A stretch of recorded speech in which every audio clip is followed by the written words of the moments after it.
When I was a sophomore in college, I had to pick a major. And it seemed like the one crucial decision that would determine my entire life's path. And I sweated over it for months. There are certain disciplines that it was easy to eliminate, the ones that had always seemed, well, like Greek to me. Math, physics, chemistry, Greek. History was sort of interesting, but I couldn't stand memorizing dates. Economics? Of course not. I wasn't going to become a businessman. English? Well, I loved and I devoured books, but I wasn't really sure what an English degree would give me exactly. I mean, I didn't want to be an English teacher or some academic writing books about other people's books. But I had always loved to write stories, essays, articles for the school paper. If I could write for a living, I knew that I would surely be happy. That year, Joyce Carol Oates came to teach at my school, to teach creative writing. And she was this legendary author of hundreds of novels. She's the winner of the National Book Award. She's this literary goddess. And I was terribly excited to study under her. But first, she had to let me. Unlike every other department, past grades weren't sufficient for admission to the creative writing program. I could only study writing if I submitted a writing sample, and Ms. Oates decided it was worthy. I don't remember what I submitted exactly from my big, huge pile of stories, just that she rejected it. Sorry, I wasn't good enough to be a real writer, or even to study to be one. So instead, I stopped writing stories and I majored in political science. I graduated summa cum laude with a BA that I never really used for anything. If you want to be a doctor, you need a degree from a medical school.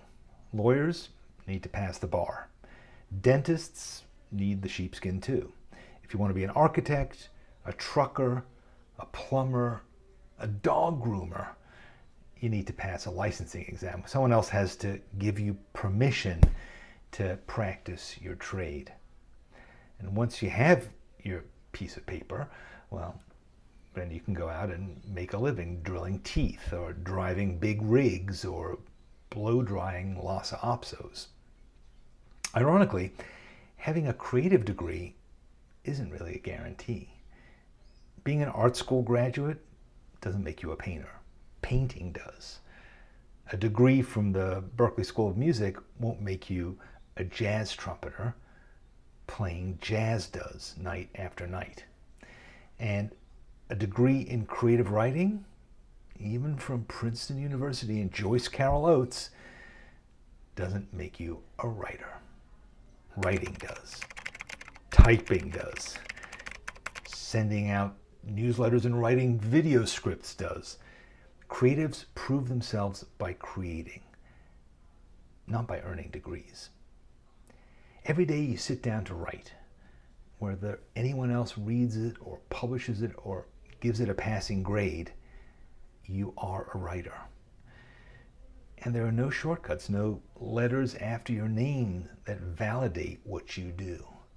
No one else authorizes you. You got to do it yourself. And it's hard work. That's the only guarantor that you'll become a creative professional. The toil. If you spend 3 years majoring in creative writing, the main thing you're learning is to write regularly for 1,000 days, and then many days beyond. I stopped writing stories for pleasure when I received Joyce Carol Oates' verdict. The goal was gone. But years later, I started writing just for me once again. I couldn't help myself. I loved it. And every time I sat down at the keyboard, I got a little stronger, clearer, more at ease, regaining my confidence, experimenting, exploring, and doing it over and over again. And that became my education. The same is true for drawing, for playing music, for cooking, for any creative path you choose. The best teacher is experience. Repeated, sweaty experience. They don't teach you that at Princeton, only at the School of Life. 40 years later, I haven't published as many books as Joyce Carol Oates, but I have no doubt that I'm a writer. And in those 40 years, I've never read a novel by Joyce Carol Oates. She's just not good enough for my Kindle. Sorry, Joyce. If you've watched this video, then you get something really pretty basic. It's tough being creative. We struggle with all kinds of things that other people just don't. How to have ideas, how to stay confident, how to stay focused, how to make a living doing what you love, how to deal with the critics in our lives, in our families, in our heads, and how to give ourselves permission to be the artists that we kinda, sorta, definitely know we could be if we just let ourselves. I spent a lot of time thinking about these things, and I've written a bunch of books about them. And each Friday, I send out an essay, and it's free, and I'd like to send it to you. All you have to do is tell me where you want me to send it. Do it. I think I can help.